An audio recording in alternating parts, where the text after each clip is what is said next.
working y cómo esto se ha instalado en todo tipo de organizaciones y también en la universidad, internacionalización en casa, innovaciones tecnológicas, mañana veremos esto, que elevan la eficiencia de la gestión institucional. Bueno, solo algunos ejemplos como para mencionar lo que este proceso de digitalización ha producido en la universidad.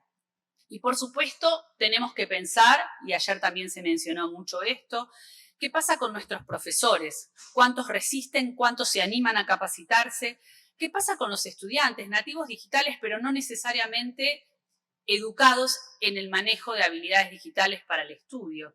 ¿Qué pasa con el personal técnico? ¿Qué pasa con el personal profesional? Toda esta formación en el uso de tecnologías que cada vez invaden más no solamente nuestra vida profesional, sino nuestra vida personal. Y todo ello conlleva fuertes inversiones en equipamiento y en desarrollo de infraestructura tecnológica. Y al final del camino se ha convertido en un requerimiento para la supervivencia de la universidad.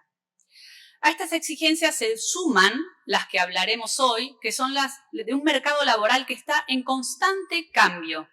Este cambio que advierte la necesidad de que se mejore la articulación entre lo que ofrece la educación superior a través de sus instituciones y el trabajo.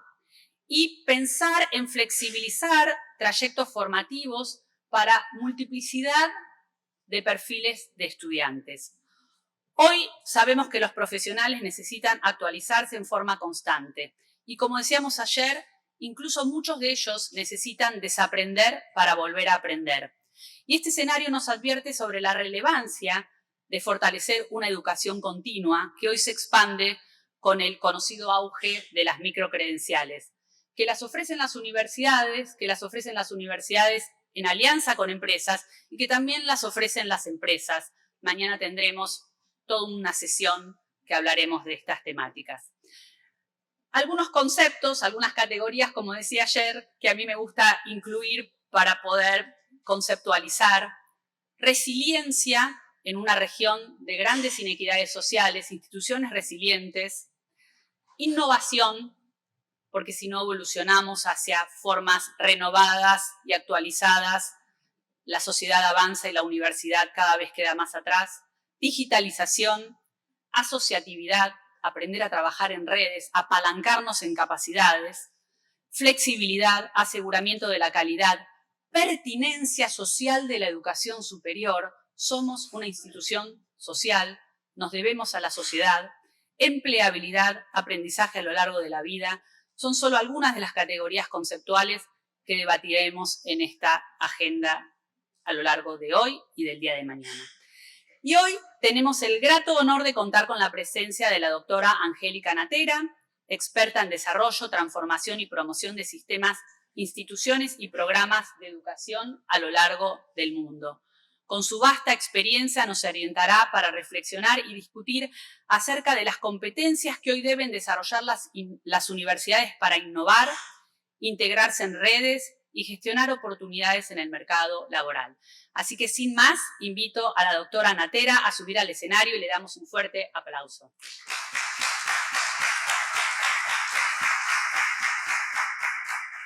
Angélica Natera es la directora ejecutiva de la SPAU, una organización afiliada a la Universidad de Harvard que ha contribuido al desarrollo educativo de miles de personas en América Latina y el Caribe a través de oportunidades de intercambio, de conocimientos y de experiencias. Durante 35 años, Angélica ha trabajado en el diseño e implementación de programas educativos para universidades, para gobiernos y organizaciones sin fines de lucro en todo el mundo. En el año 2017 lideró la creación de la University Innovation, un área de la SPAU en la que han participado 14.000 profesores, líderes y estudiantes de universidades de América Latina. Angélica cuenta con un certificado de posgrado en gestión de Harvard University, un posgrado en psicología de la Universidad de Simón Bolívar y una licenciatura en ciencias gerenciales de la Universidad Tecnológica del Centro en Venezuela. Reconocida por su liderazgo excepcional como mujer latina, Angélica fue honrada con el programa Fellowship Administrativo de Harvard University y recibió reconocimientos por parte del Comité de Asuntos de la Mujer en esa misma universidad en el año 2019. Nuevamente, Angélica, agradecerte por honrarnos con tu presencia y que hoy nos acompañes en esta asamblea. Es todo tuyo. Comenzamos con la conferencia. Muchas gracias. Gracias, Ariana. Creo que estamos... Ya. Está perfecto. Gracias, Ariana. Bueno. Uy, está como alto. A ver. Si lo bajan un poquito. Bien. Muchas gracias, Ariana. Y quiero agradecer al equipo de Realco por haberme invitado, darme esta oportunidad. No sé si expreso con mi actitud lo feliz que estoy, de verdad, de estar aquí. Sobre todo porque es la primera vez, es el primer evento en persona que estoy después de la pandemia.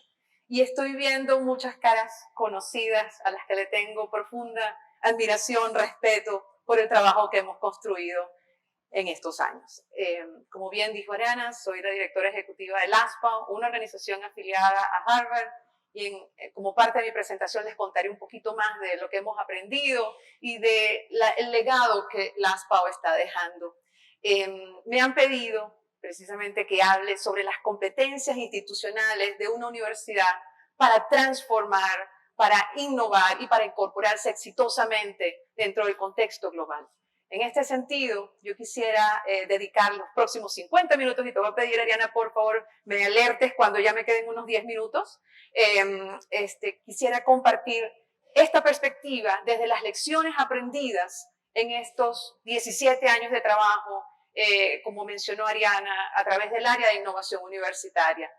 Y en esencia, lo que yo quisiera dejar el día de hoy en este espacio son algunos puntos, pero con un enfoque muy práctico, que les puedan ser de utilidad a ustedes a la hora de pensar cómo generar estas transformaciones institucionales, cómo avanzarlas de manera práctica. ¿Okay? Sé que tendremos un espacio con Fabio, donde podremos ya abordar en preguntas específicas, y pues estaré acá los próximos 2 días, de manera que bienvenido a la oportunidad de conversar, porque siempre es muy gratificante.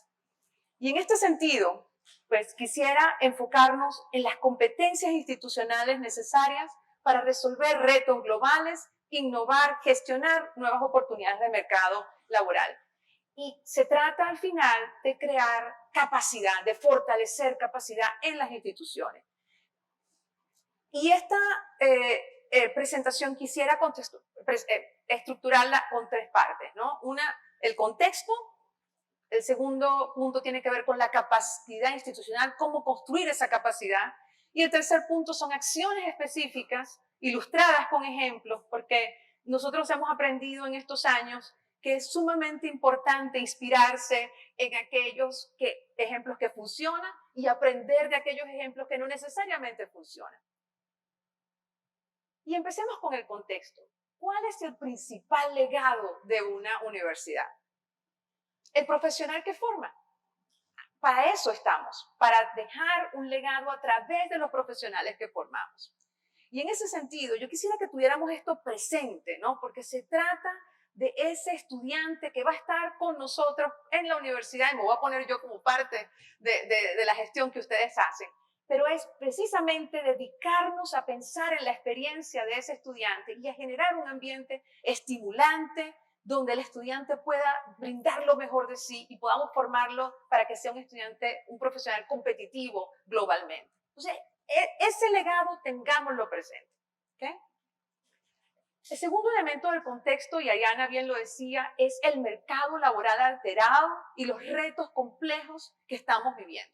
O sea, es extraordinario ver el paso acelerado en el cual nuestros estudiantes se van a insertar como profesionales, y el reto que representa para las universidades de tener continuamente que identificar cuáles son esos ajustes que tenemos que hacer en la oferta de carreras que tenemos, cuáles son esos ajustes que tenemos que hacer para que ese estudiante pueda lograr una empleabilidad exitosa. Y es realmente abrumante, ¿no? Yo creo que eso es algo que yo percibo en las instituciones, es abrumante el paso acelerado de la transformación en el mercado laboral, y ni hablar con la tecnología, con la inteligencia artificial. Entonces tenemos un ambiente muy, digamos, alterado, ¿cómo se dice en inglés? Es disruptivo, ¿verdad? Y en ese contexto tenemos que operar. Y nos toca operar ante contextos donde existen retos muy complejos, ¿verdad? Y en este sentido son retos globales que van desde la economía cambiante, el tema de la sostenibilidad en las regiones, el tema ambiental. Cuando ustedes dan una mirada a los retos que estamos viviendo, son retos muy complejos que no se pueden resolver desde una sola disciplina. Hay que resolverlos desde diferentes disciplinas. Y en ese sentido, la universidad tiene que tener eso presente, ¿no? Entonces, tengamos esos dos elementos. Uno, el legado que nos toca como universidad y es ese profesional. Lo segundo, ese mercado laboral alterado y los retos complejos que nos toca vivir y preparar a ese profesional para que pueda trabajar exitosamente.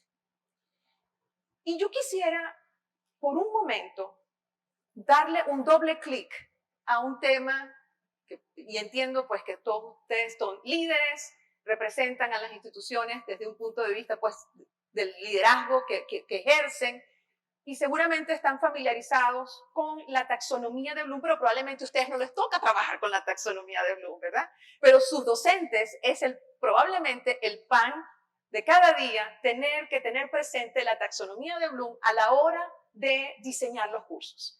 ¿Y qué es la taxonomía de Bloom? Es esencialmente un marco conceptual para entender los niveles de pensamiento del estudiante, del ser humano, ¿no? De quien aprende.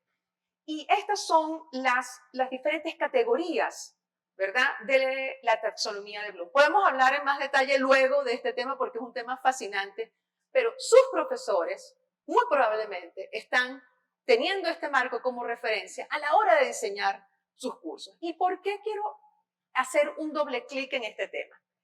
Porque Google se ha ocupado de esta primera categoría, la más básica, que es de recordar. Nuestros estudiantes ahora no tienen que memorizar.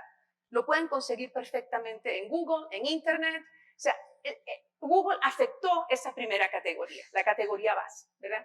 Pero la realidad es que muchas, todavía a nivel global, de nuestras instituciones, siguen formando a un estudiante bueno para memorizar. ¿Okay? Y eso afecta desde lo que enseñamos, de cómo evaluamos, pero en esencia, así ha sido el modelo tradicional de educación. Recuerden cómo fuimos formados. Yo fui formada para memorizar. Me hacían exámenes, yo tenía que repetir lo que me aprendía y así se evaluaba el éxito de mi profesión. Ya memorizar no es una esencia, no es esencial para que una persona tenga éxito en la profesión. Entonces Google se ocupó de afectar esa primera categoría. Pero ahorita lo que estamos experimentando es lo siguiente. La inteligencia artificial generativa está impactando las demás categorías. ¿Okay? Ya no es, con el ChatGPT, y mi amigo Pepe mañana va a estar hablando en esencia del tema de la tecnología en la educación, pero ChatGPT y en general la inteligencia artificial generativa ha afectado y está afectando estas habilidades. Ya nuestros estudiantes no tendrían necesidad necesariamente de demostrar que comprenden porque se pueden apoyar en un ChatGPT, porque se pueden apoyar en la tecnología. Entonces, si nosotros seguimos, nuestros docentes siguen enseñando, diseñando cursos y enseñando y evaluando bajo la premisa de ignorar lo que la inteligencia artificial generativa está haciendo, es un gran error. Es un gran error, porque al final, y quiero que sea el mensaje, uno de los mensajes que quede con ustedes el día de hoy. Independientemente de la tecnología y de todos los dispositivos tecnológicos que podamos brindarles a nuestras instituciones, la esencia de la educación radica en el profesor, profesora que se ocupa de generar las condiciones estimulantes para que nuestros estudiantes puedan aprender. Y aquí el líder tiene un rol extraordinario de ser visionario en qué ecosistema de educación debe crear para que ese estudiante termine siendo ese legado que queremos. ¿Okay? Entonces, es importante que hagamos nos detengamos un momento en este punto, porque si no abordamos el centro del reto, que es el docente y la capacidad del docente para enseñar efectivamente, miren, podemos hacer inversiones extraordinarias en tecnología, darles laptops a los estudiantes, a los profesores, rodearlos de todos esos dispositivos, pero al final la educación va a seguir siendo tradicional y se va a enfocar en enseñar a recordar y memorizar, que ya no es lo más relevante. ¿Okay? Esto es un tema que me encantaría que podamos conversar en detalle más adelante, porque en estos años, si hay algo que hemos aprendido en LASPAO, es el potencial que representa empoderar al docente y darles espacios para que precisamente, tomando estos marcos conceptuales como la taxonomía de Bloom, puedan darle un giro al curso en función del currículo que quiere avanzar la universidad y en función de ese estudiante que quiere formar. ¿Okay? Quisiera que pasemos entonces al punto esencial de esta presentación, que tiene que ver con la capacidad institucional de las universidades y lo que hemos visto, de nuevo, desde la práctica en LASPAO, trabajando con cientos de universidades públicas y privadas, lo cual nos ha brindado una perspectiva bien amplia, ¿no? Y claro, hay un número importante de capacidades institucionales, pero en aras del tiempo quiero destacar 5. Y la primera tiene que ver con el liderazgo.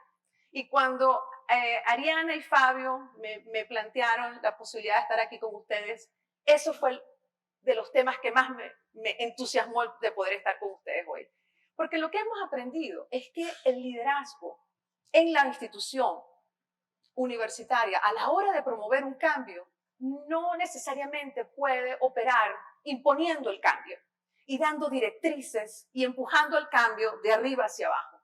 Lo que hemos aprendido es que los líderes exitosos generan las condiciones para ese cambio y crean el espacio para que desde abajo la comunidad docente pueda articular ese cambio.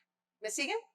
Entonces, el líder visionario con una claridad de láser prácticamente, una claridad muy sharp, right? El poder visualizar cuál es ese legado que quiere dejar la institución, la relevancia de la universidad en el contexto en el que se encuentra y a partir de allí generar ese ecosistema estimulante de aprendizaje.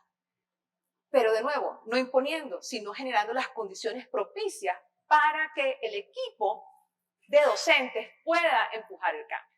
¿Okay? Entonces, aquí lo que hemos aprendido es que si eso no existe, podemos tener a docentes súper innovadores, súper motivados, pero no va a avanzar y no va a trascender esa transformación.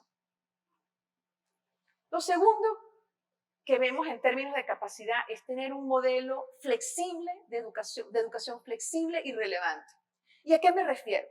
A que hemos visto como cada día va a permanecer menos, no es que le quede mucho tiempo, creo yo, de vida a modelos rígidos, a modelos de educación rígidos. ¿Okay? ¿Esto qué quiere decir? Que a la hora de plantear nuestros modelos educativos, lo que hemos visto es que es importantísimo y casi que esencial tener flexibilidad, tener la capacidad de maniobrar, de quitar elementos y de poner elementos dentro de ese modelo educativo. Que no sea un modelo educativo que lo ideamos por 5 años en un plan estratégico y lo producimos y aquí esto nos tiene que durar por quién sabe cuántos años más. Tiene que ser un modelo permeable, flexible, adaptable, ¿okay? Y relevante al contexto en el que se encuentra la institución. Sin embargo, con una perspectiva global, porque lo que está, y creo que ahí estamos también todos de acuerdo, estamos formando a un profesional que, si bien es cierto, va a tener un rol en la región donde se encuentra, yo quisiera pensar que el éxito de este profesional es también que pueda trabajar y competir en cualquier escenario global al que se le presente. ¿Okay? O sea, entonces podemos pensar en un individuo, sí, consciente del contexto, con un rol en el contexto, pero suficientemente competitivo para trabajar con un equipo, con personas de otras partes del mundo y con roles en otras partes del mundo, ¿verdad? El tercer elemento de esa capacidad institucional tiene que ver con la cultura de innovación, con crear una cultura de innovación. Y sé que ayer estuvieron hablando, y eso fue un tema que salió a relucir por lo que me cuenta Ariana, Y es un tema que conseguimos constantemente, promover una cultura de innovación, crear una cultura alrededor que permita formar estudiantes innovadores. Y lo que hemos aprendido es que eso no se hace simplemente declarándolo. Tienes que crear los incentivos, las iniciativas alrededor del modelo educativo que te permita promover esa innovación. Y también hemos aprendido que es de las cosas más difíciles de hacer, sobre todo en una universidad, porque las universidades son en sí mismas ambientes muy complejos y hay culturas muy particulares en las diferentes facultades. La Facultad de Medicina tiene una cultura bastante particular a la de Ingeniería, a la de Ciencias Sociales, a la de Educación, y en consecuencia el tener claridad de cuál es la cultura existente en la institución, de dónde están los ambientes más propicios para empezar a hacer esas innovaciones, esas experimentaciones. Nosotros hemos aprendido que eso es un factor fundamental en el proceso de generar una cultura de innovación. No tratar de necesariamente imponerla en toda la institución a la vez. Yo creo que hay instituciones como el TEC de Monterrey, y aquí tengo un equipo importante del TEC.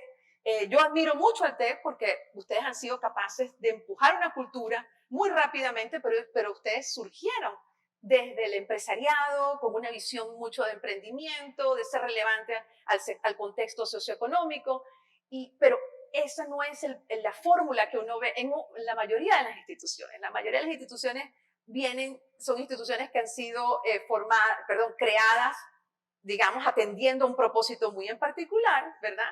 Pero con arraigos importantes en las diferentes facultades que a veces hace difícil precisamente implementar una cultura única de innovación. Entonces creo que hay que ser sensibles y se trata de generar una estrategia considerando cuáles son esos ambientes más propicios dentro de la universidad para empezar a generar iniciativas que vayan construyendo hacia esa cultura. ¿Okay?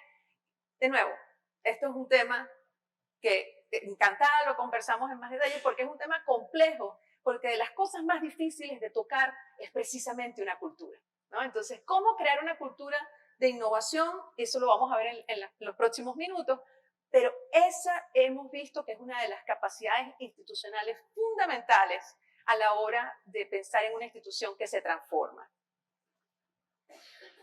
El cuarto elemento tiene que ver con crear una comunidad de práctica alrededor precisamente de la innovación y de los temas que queremos avanzar en la institución.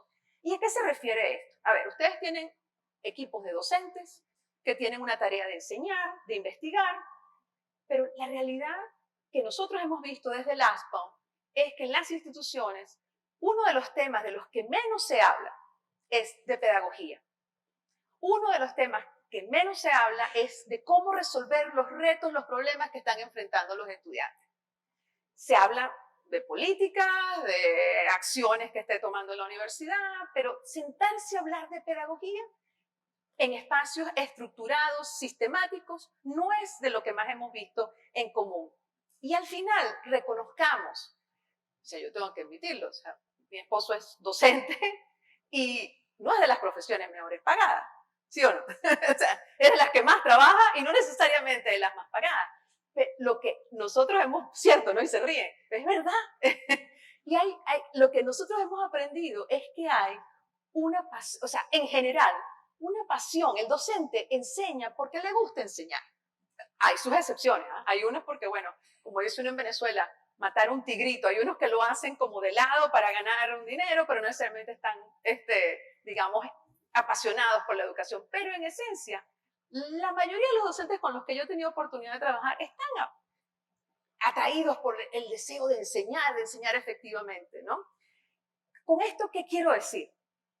Que si al docente no le damos la oportunidad de aprender, de fortalecer sus competencias pedagógicas, ¿okay? En este contexto alterado y disruptivo que ya les mencioné, pues realmente no les es fácil estar abiertos al cambio.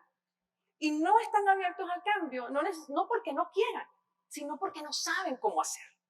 Entonces, si desde la universidad creamos esas condiciones para favorecer la formación de una comunidad de práctica que innova, que se le reconoce como comunidad, se le dan incentivos. Eso es muy poderoso. Porque otra lección que hemos aprendido es que desde el liderazgo de la universidad, estos temas no se pueden avanzar solos. Lo que les decía anteriormente, tienes que construir desde abajo hacia arriba, con la visión inspiradora y de largo plazo, de arriba hacia abajo. Pero al final, quien hace el trabajo es ese equipo extendido de profesores que van a estar implementando la innovación, echándola adelante. Entonces, eso es un tema que hemos visto fundamental a la hora de construir una capacidad en las instituciones. ¿Okay? Crear una comunidad de práctica. Y voy a hacer un doble clic acá, y Fabio, ya tendremos oportunidad de expandir en esto. Pero algo que hicimos en LASPO que nos dio bastante éxito fue meterle como la lupa a la gestión docente en el siguiente sentido. Dijimos, mira, ante un hecho abrumador de tener que transformar un curso, de tener que transformar cómo enseño, ¿cómo podemos hacer esta tarea un poquito más manejable? Y pensamos en una fórmula que se llama, le dimos el nombre, el 1 al cubo. Un profesor realiza un cambio en un semestre. Simple. O sea, hacían parte de nuestros programas, llevaban adelante procesos de formación, pero aplicando lo que enseñaban en un curso para resolver un problema en un semestre.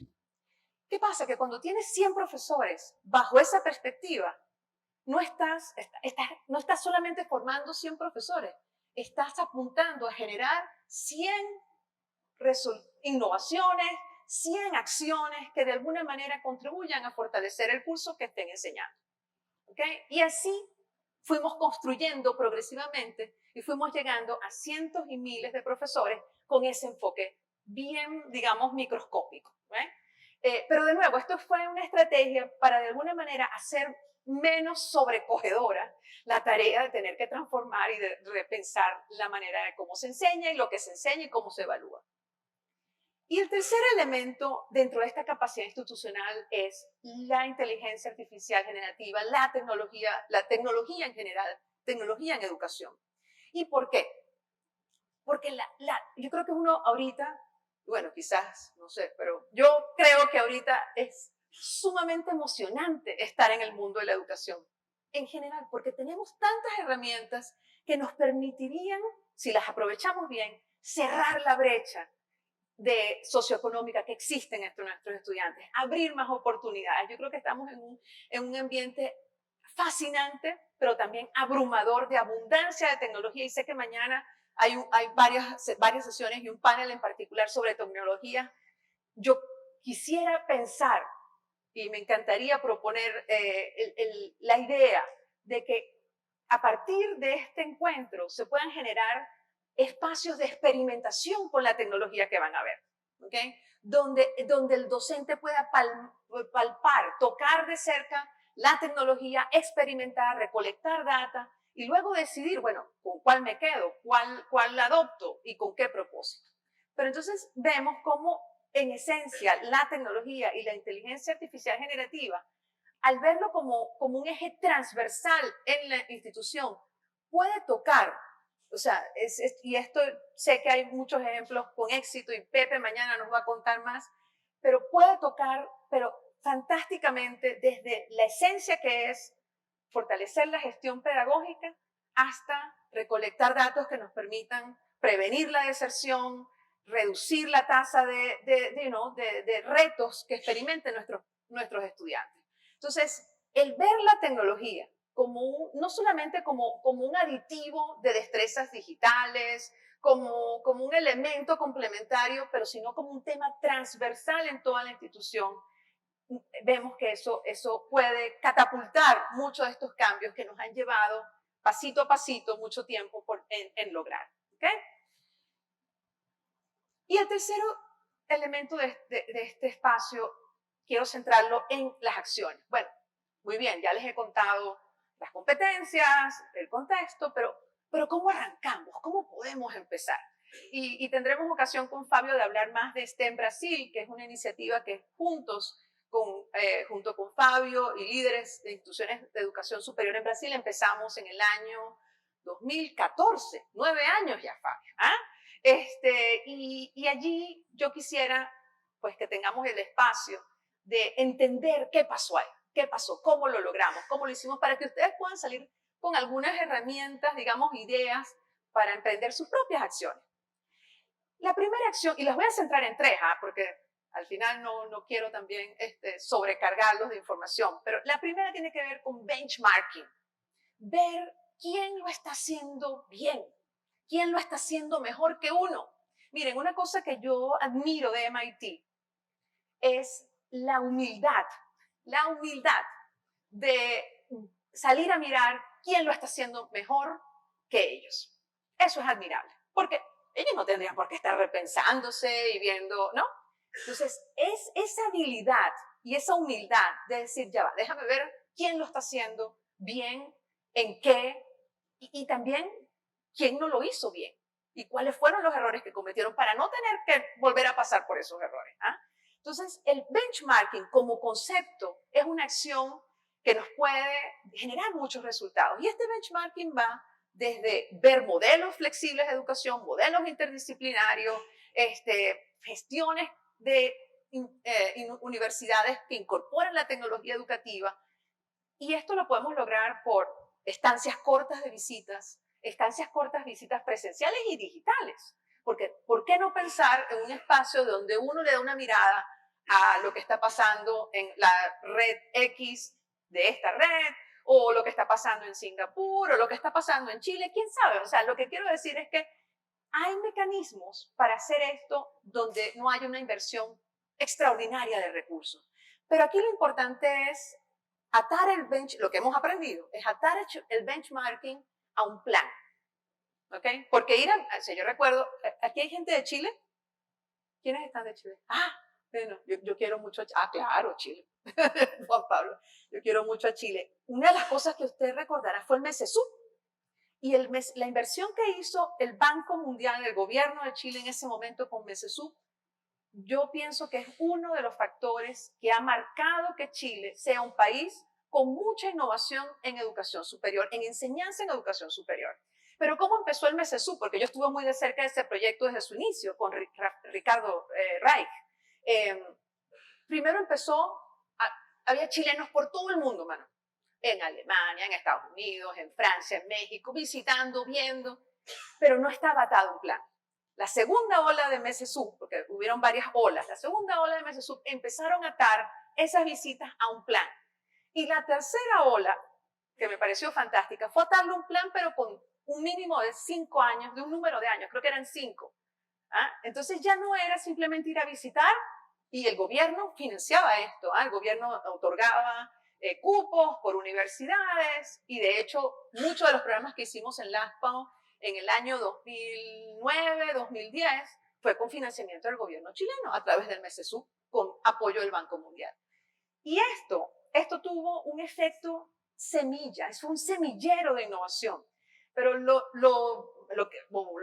fantástico fue cómo lo vincularon luego a planes sostenidos. Ok, muy bien, ustedes van, hay una misión, pero luego ¿qué? ¿Cómo lo implementan? ¿Ok? Entonces, benchmarking. Y ahí está la experiencia de MIT y hay montones de otras experiencias, pero pensemos en cómo darle esa mirada para de nuevo ver qué funciona, qué no funciona y cómo crear modelos propios. La segunda acción, ¿cómo voy de tiempo, Ariana? ¿Vamos bien? Ok. La segunda acción tiene que ver con crear una cultura de innovación. ¿Okay? Y cómo, pero una acción muy concreta que nosotros hemos aprendido es identificar una iniciativa. Si ustedes quieren avanzar la agenda de interdisciplinaridad curricular o la incorporación de tecnología artificial en X facultad en particular, empezar una iniciativa colateral, porque una de las cosas más complicadas, señores, es tratar de llevar un cambio a toda la institución a la vez. Y ahí me encantará, Pepe, que nos reveles el secreto de cómo lo hizo el TEC. Pero eso es complicado. Tratar de meter a todo el mundo por la misma vía en un periodo de 3 años, porque eso fue el plan estratégico que hicimos, eso no funciona así tan fácil. ¿Okay? Entonces, lo que hemos aprendido es que si generamos una iniciativa colateral que no afecta la operación normal de la institución y que esa iniciativa se convierta en ese espacio reconocido. Tiene que tener el soporte del liderazgo, si no, no lo respetan. Si eso no tiene apoyo político y tal, ustedes saben, eso no va a tener tracción. Entonces, identificar una iniciativa colateral, invitar a los profesores, a líderes de la universidad que hagan parte de esa iniciativa y que eso se convierta como la bandera de, mira, o sea, déjame ver qué está pasando acá, o sea, que está generando impacto. Pero tiene que ser una iniciativa que genere resultados. ¿Y cómo vemos los resultados? Midiendo, tomando data. Y yo creo que ese es uno de los espacios que todavía nos falta mucho por hacer en nuestras universidades. Hacer más investigación en educación. Más investigación. Y ahí la inteligencia artificial y las tecnologías en educación, o sea, ese yo considero el gran apoyo que nos puede, uno de los grandes apoyos que nos puede dar la tecnología.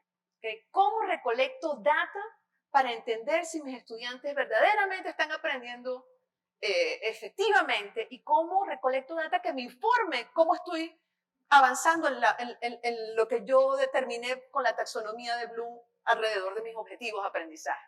¿Okay? Entonces, hay elementos de cómo empezar una cultura de innovación, pero eso requiere de una estrategia, de un plan. Y aquí yo lo que los invito es a pensar quiénes son esos aliados. Miren, si ustedes ven que hay una facultad que es la más problemática, vamos a estar claros, es así. Hay facultades que son mucho más fáciles de trabajar que otras. ¿Okay? No voy a mencionar especialidades, pero aquí sabemos bien cuáles son. Si logramos articular aquellos que son nuestros aliados, ¿okay? Los que son más fáciles de promover un cambio, y empezamos a trabajar con ellos, y empezamos a generar resultados, la gente empieza a mirar hacia esa iniciativa.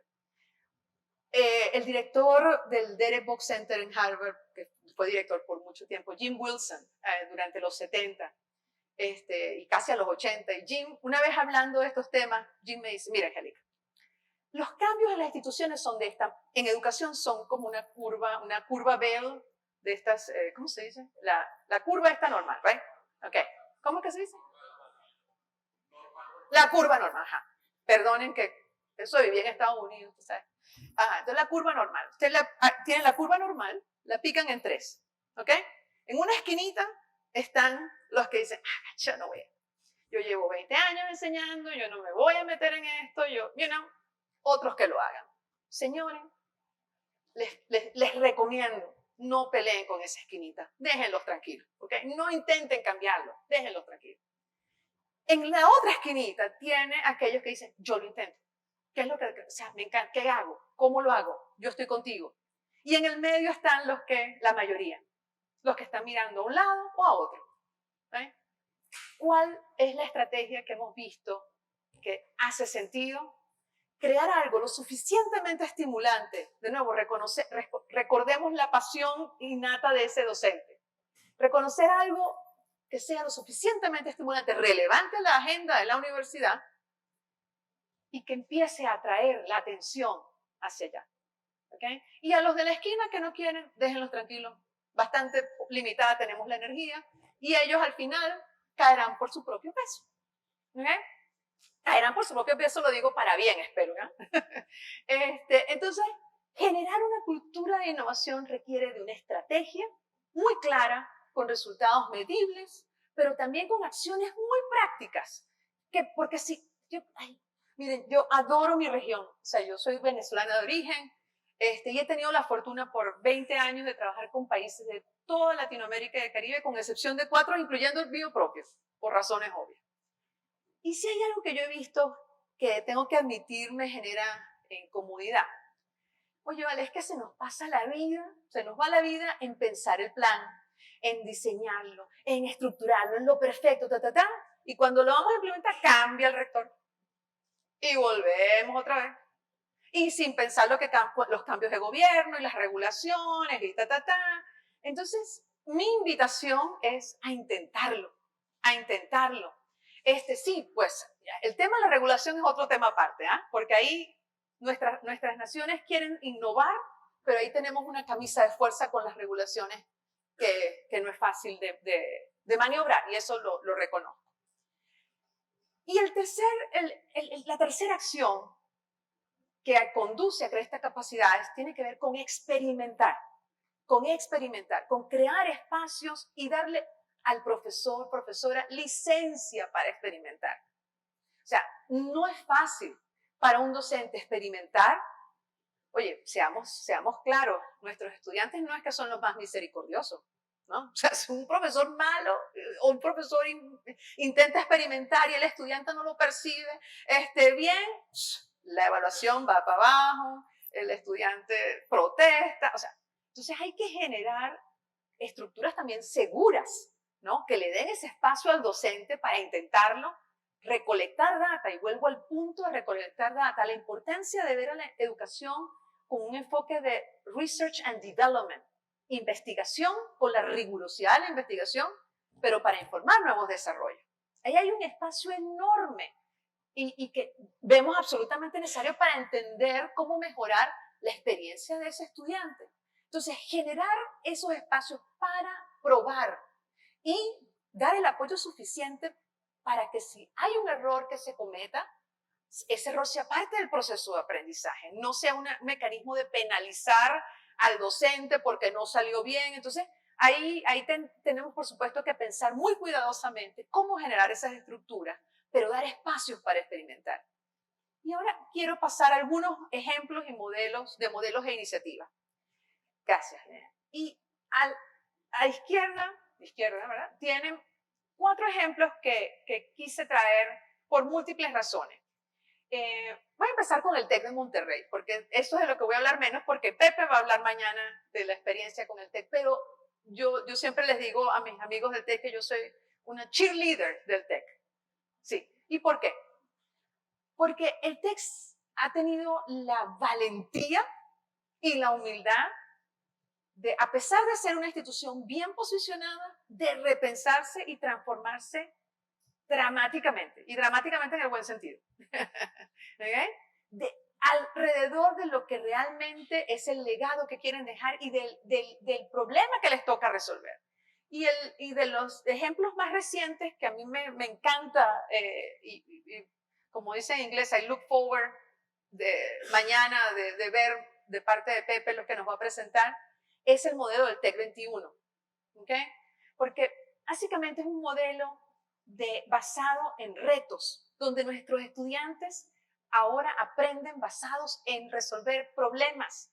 Y las destrezas que se desarrollan ahí, trabajo en equipo, resolución de problemas, pensamiento crítico, o sea, y para de contar, son una lista larga de lo que llamamos estas destrezas para la vida. Right? Entonces, el TEC es una experiencia a mirar desde el modelo del TEC 21, pero quiero contarles algo. Yo vengo, por supuesto, trabajando con el TEC desde hace mucho tiempo, en colaboraciones, en diferentes proyectos, y algo que siempre me gustó de ustedes, Pepe, lo voy a revelar aquí, es el Observatorio de Innovación. El observatorio, porque ese observatorio, siempre desde que lo descubrí, me permitía darle una mirada muy rápidamente a innovaciones en educación superior. Una cosa sencilla, seguro da mucho trabajo, estoy segura. Pero ese observatorio ahora ha tomado otra dimensión aún más fuerte con el Instituto del Futuro de la Educación. Entonces, esa mirada del TEC, de ver quién lo está haciendo bien para pensar, repensarse y transformarse, vale la pena detenerse y ver y entender, pero con la siguiente óptica, no la óptica de copiar y pegar, porque eso no funciona en educación superior, eso no funciona. Copy-paste funciona en Word, funciona en Excel, pero no en educación superior. ¿Okay? Entonces aquí creo que eso es importante tenerlo presente en estos ejemplos que les voy a comentar. El segundo ejemplo que quiero mencionarles es Minerva University. Y Minerva es un caso interesante. ¿Por qué? Porque es una universidad completamente en línea. Bueno, perdón, no es completamente en línea. Las clases son en línea, en una plataforma que ellos son los dueños, Minerva son los dueños, con una metodología basada en competencias, pero muy amarradita, muy prescrita. Y el que entra a trabajar en Minerva sabe que tiene que seguir esa plataforma, que tiene que seguir esa metodología y que así es, ¿okay? Pero da muy buenos resultados. Es una universidad pequeña, donde dan becas a sus estudiantes, principalmente es una universidad privada. Ahora bien, la experiencia, los estudiantes están físicamente en un campus, pero solo se juntan para lo social, no se juntan para las clases. Las clases la ven desde la habitación, desde la playa, donde quiera que esté el estudiante, pero lo social es en persona. Y esta universidad ofrece un número de experiencias a lo largo de la carrera internacional. Entonces, toda la corte va, creo que a Buenos Aires es uno de los destinos, China es otro de los destinos, o sea, va y tienen experiencias como corte en problemas muy prácticos. ¿Okay?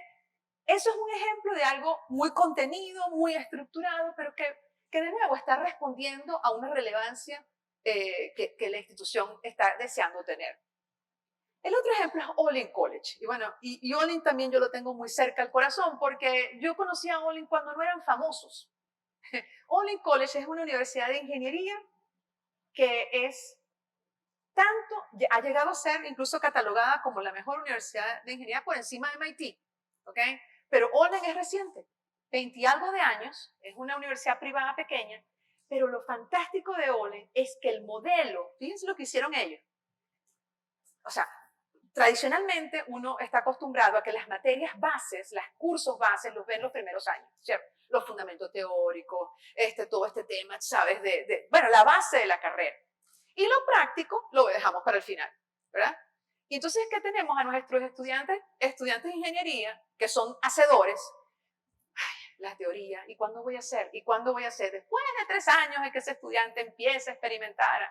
¿Qué hicieron en Olin? Movieron al inicio de la carrera lo práctico, ¿ok? E incorporaron, sí, elementos fundamentales, pero lo fundamental no lo dejaron todo al inicio.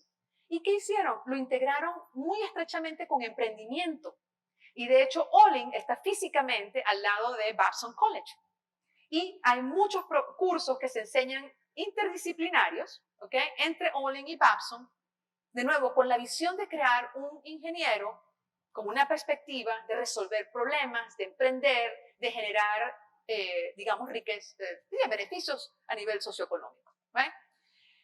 Y la cuarta es Western Governors University. Esta es una universidad privada, completamente en línea, pero basada en competencias, pero competencias no como lo vemos tradicionalmente, es Competence-Based Education.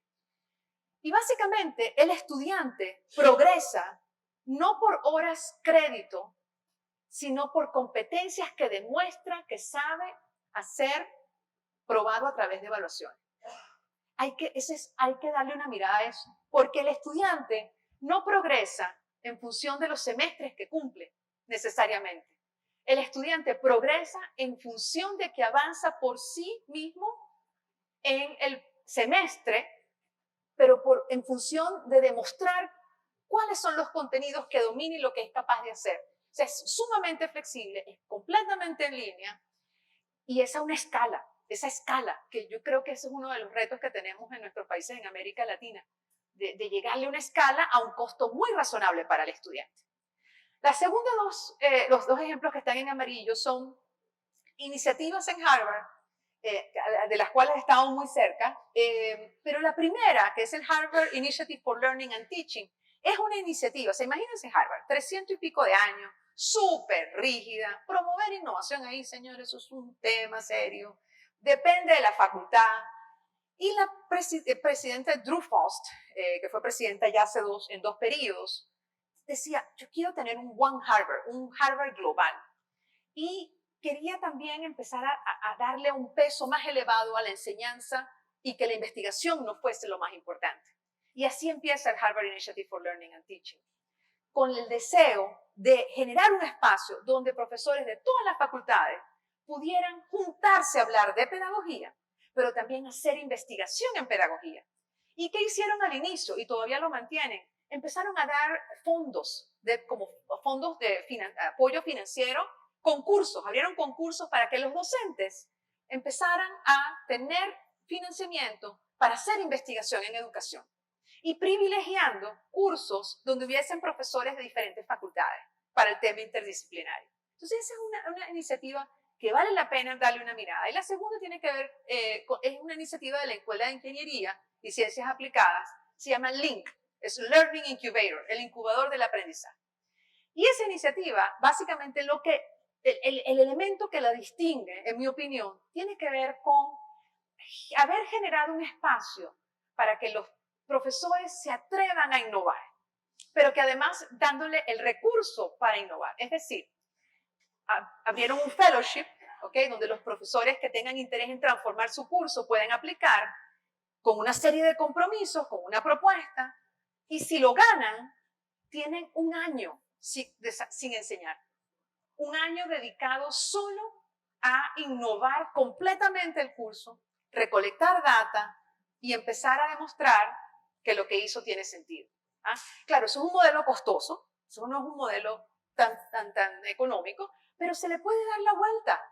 Porque una de las principales quejas, y con validez de nuestros docentes, es que no tienen espacio para eso, no tienen tiempo, no tienen teaching, no tienen asistentes de cátedra, se les pide que enseñen a cientos de estudiantes con pocos recursos, no la tienen fácil. Entonces, esta iniciativa le ha dado una mirada práctica a cómo realmente generar las condiciones para que un docente innove.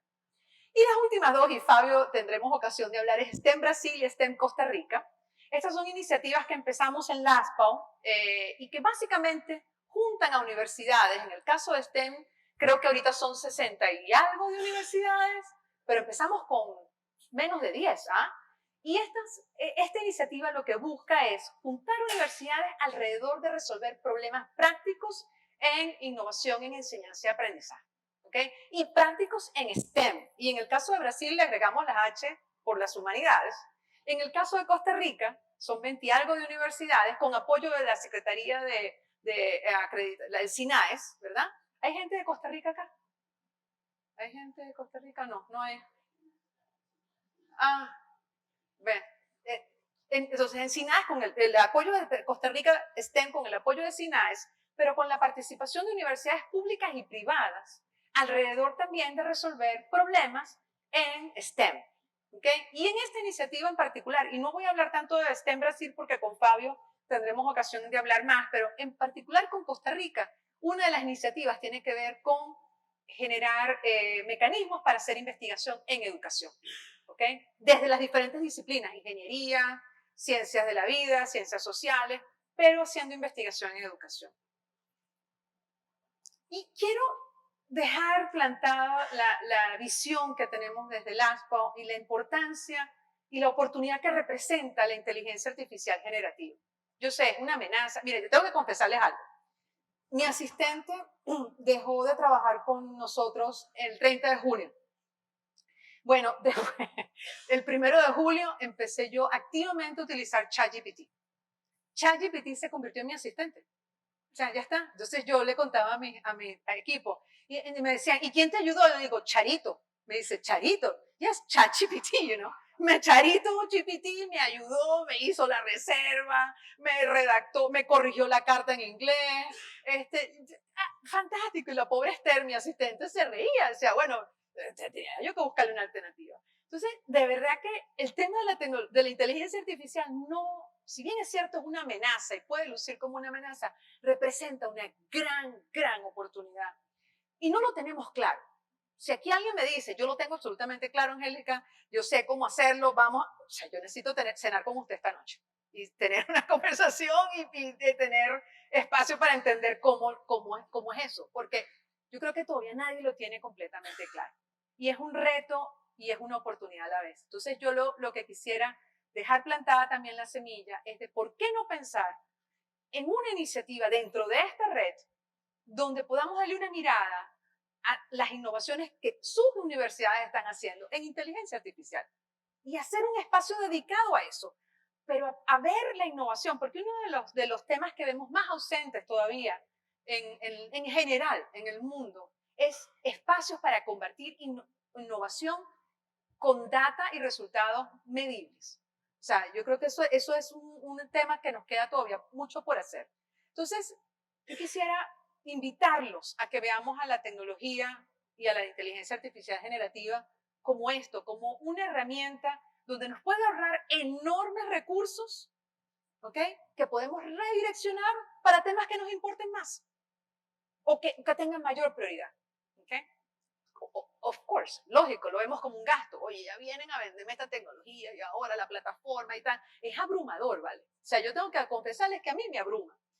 Entonces yo creo que en la tarea como de desmenuzar, ¿verdad? De pelar como pelar una cebolla. En esa tarea, el darle una mirada a quién lo está implementando, cómo lo está implementando y qué resultados está dando, puede ser de enorme utilidad. Y yo quisiera detenerme, y ya sé que se me acaba el tiempo, un minuto en LASPA. O sea, yo he tenido el privilegio de dirigir a esta organización por casi 9 años. Y LASPA es una organización que empezó en los años 60, fue empezada por Harvard como una iniciativa para premiar, reconocer talento de América Latina por medio de becas. Probablemente muchos de ustedes están familiarizados con las becas Fulbright. Ese es un programa que desde el año 75 LASPA ha administrado. Y desde nuestros orígenes estuvimos centrados y seguimos hasta el final de nuestros días centrados en crear oportunidades de calidad para fortalecer la educación superior. Y hace 17 años empezamos esta iniciativa que mencionaba Ariana de innovación universitaria, con la visión de fortalecer a nuestras instituciones en América Latina y el Caribe, para que el estudiante, independientemente del estrato socioeconómico, de la ubicación geográfica, tenga acceso a una educación de calidad. Y eso lo visualizamos en ese momento afectando la calidad de las instituciones de educación superior. Este es mi último evento como directora ejecutiva de LASPA, porque LASPA cierra operaciones el 30 de septiembre de este año.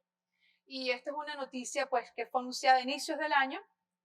La universidad nos ha pedido desafiliarnos y luego de numerosos análisis muy complejos, la junta directiva decide que LASPA no puede continuar sin la afiliación de la universidad, ya que nuestro modelo económico no se sostiene.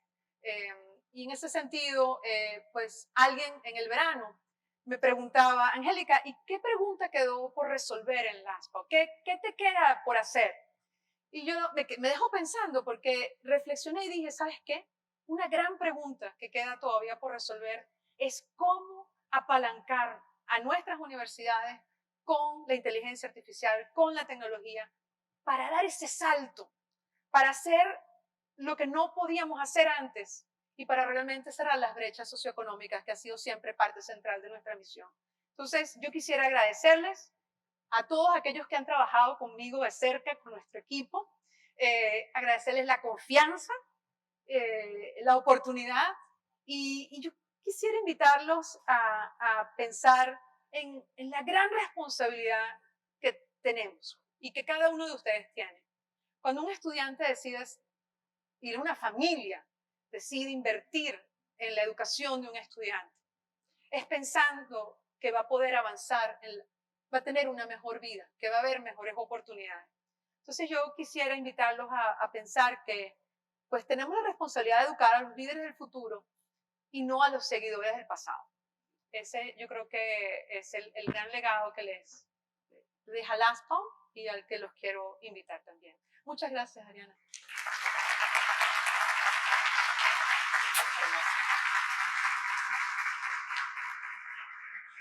Bueno, inspirador por demás, ¿no?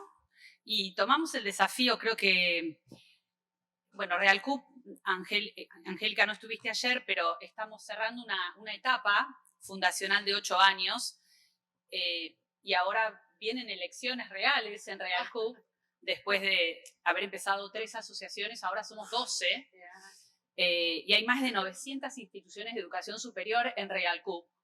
De las cuales aproximadamente un 30% son universidades, pero hoy sabemos que el sistema de educación superior se articula y hay mucha articulación entre programas y esto facilita que el estudiante pueda ir pasando de distintas instituciones hacia titulaciones cada vez más elevadas.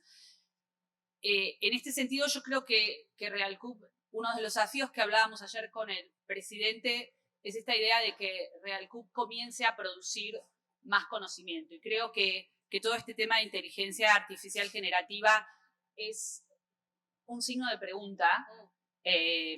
Tal vez para algunas universidades que, como vos bien dijiste, empezaron desde la empresa, por el por la naturaleza jurídica de los países que permiten que las empresas puedan invertir en educación y crear universidades. En otros países que integran nuestra región eso no es posible y justamente empiezan siendo centros de investigaciones o directamente fundaciones dedicadas a la docencia, a la formación profesional.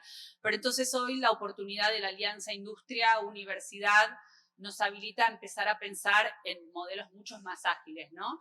Y esto que recién dijiste, aplicado, me decía el rector de ICAE, hay muchas taxonomías, bueno, la de Bloom seguramente en la década de los 70 esa taxonomía fue como el gran auge de la transformación educativa y hoy representan esa pirámide, digamos, las habilidades cognitivas inferiores que hace rápido se las llevó puesta la primera revolución, la segunda revolución la segunda revolución tecnológica sin duda con Google se la llevó puesta, pero ya hace mucho se la llevó puesta en términos de, la palabra llevársela puesta significa la ha arrastrado, ¿no? La ha dejado de activar desde el momento que el estudiante empieza a tener voz. O sea, va mucho más allá de la tecnología. Desde el momento que el alumno es un sujeto de derecho y no viene a escuchar a alguien que le diga lo que tiene que repetir, ¿no? Desde el momento en que la universidad no es un espacio para colonizar mentes, sino para promover pensamiento y construir disenso, porque en el disenso se construye y se promueven nuevas ideas. Entonces, definitivamente esto que genera la inteligencia artificial y que hoy impactan habilidades cognitivas superiores, ¿no? Tomar decisiones, evaluar, buscar las mejores opciones, nos pone en un lugar, por un lado, de deshumanización de la educación y por otro lado, de avanzar y agilizar y utilizar nuestra memoria limitada, nuestra capacidad limitada de procesamiento para las grandes transformaciones. Y bueno, creo que eso es una muy buena idea para RealCube, creo que sería muy interesante. Ayer el presidente del CRUB de Argentina mencionaba que en Argentina la asociación funciona con unidades de vinculación académica, pequeñas comisiones que investigan sobre temas, y hoy el vicepresidente de la CUP de Chile, que está ahí sentado en la punta y que es un experto en patentes, dice, todo lo que no se mide no existe, ¿no? Entonces, para él el tema es cuántas patentes, cuántas producciones efectivas. Decía, tendríamos que hacer más networkings sobre temas que nos interesen, ¿no? Entonces, tal vez los espacios de reunión, cuando nos reunimos, decir, bueno, en esta mesa nos vamos a tomar un café sobre gobernanza, en esta mesa vamos a hablar sobre inteligencia artificial. Bueno, creo que todo eso está por venir en RealCube. Así que sos muy bienvenida, más allá de que tu programa no esté afiliado en Harvard o Las Paulas. Angélica Natera es una entidad en sí misma para continuar y sos muy bienvenida en RealCube. Sería un placer contarte en nuestra red como parte de nuestros equipos de consultores. Así que un placer haberte escuchado. Y ahora sí, quiero invitar a Fabio Reis, que es quien hará la entrevista, que instalamos a partir del año pasado esta metodología que nos gustó mucho, que es que el conferencista principal es entrevistado por una persona con la que tiene buena empatía, con la que ha construido algunos recorridos profesionales conjuntos. Y, por favor, toma asiento. Y Fabio la conoce mucho, Angélica, han construido proyectos en equipo.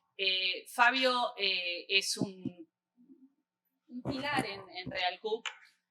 Nos ha ayudado. Fuerza. Fabio es una force. Él en sí mismo, pero digo, bueno, él es director de innovación y cooperación de CEMES, pero ha representado la presidencia de CEMES desde que CEMES se integró a RealCube junto con Rodrigo, que está por ahí. Acá está Rodrigo Capelato también. Nuestros dos grandes colaboradores que siempre estuvieron representando a CEMES en RealCube, y RealCube siempre va a estar agradecido por todo lo que CEMES invierte en tiempo y en esfuerzo para que RealCube crezca. Fabio va a moderar esta entrevista y quisiera presentarlo brevemente su bio porque es una persona aparte con una gran trayectoria académica. Fabio es licenciado en Historia y es doctor en Historia Social de la USP. Es director de Redes e Innovación en CEMES. Es presidente del consorcio que mencionó recién y que está acá publicado, STEM Brasil, que tiene grandes proyectos encaminados. es secretario ejecutivo de MetaRed TIC Brasil, es autor de múltiples artículos de libros y de artículos en revistas científicas sobre educación superior, y en los últimos años ha estado trabajando en el área de innovación académica y redes de cooperación en educación superior. Sus especialidades son gestión en instituciones de educación superior, organización académica y administrativa de instituciones de educación superior, innovación y aprendizaje activo y formación docente y redes de cooperación. Durante esta hora, la metodología es: Fabio va a entrevistar a Angélica, van a profundizar sobre los temas y vamos a ir introduciendo preguntas de la audiencia, así que nuevamente ahora voy a pedir si se puede prender la luz del auditorio para que la audiencia en esta hora se genere un espacio interactivo, lo más interactivo que ustedes dos propongan. Yo los voy a apoyar desde aquí, pero es todo de ustedes. Gracias. Bom dia a todos. Ariana, professor Hector e todos os colegas, sempre muito gentis. Estou feliz pela oportunidade de moderar este diálogo com a Angélica Natera. Conheço a Angélica desde 2009 em desayuno em Boston. E desde então construímos uma relação de amizade e de cooperação profissional. Antes de iniciar o diálogo com a Angélica, quero comentar uma coisa. Já estava com o Pepe, de México, onde está Pepe,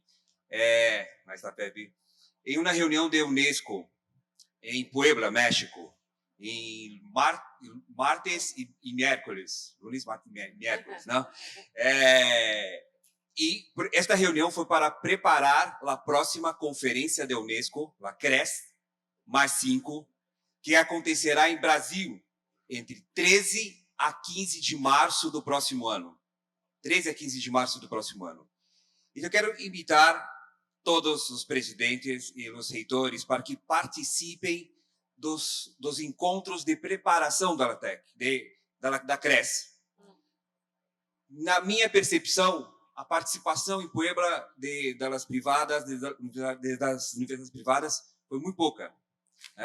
E este é o momento de construir as ideias, de construir as novas perspectivas da Unesco, de construir o documento que será apresentado em Brasília.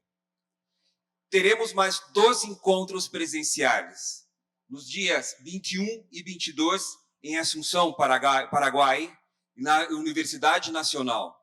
Então, espero que possamos ter uma agenda e participar efetivamente deste encontro. E depois, na primeira semana de fevereiro, em Havana, Cuba.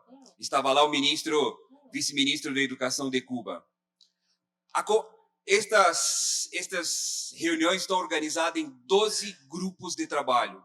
E nós outros podemos participar, porque são grupos de trabalho temáticos, e estes grupos estão preparando as grandes ideias da conferência, os documentos e a agenda da Unesco.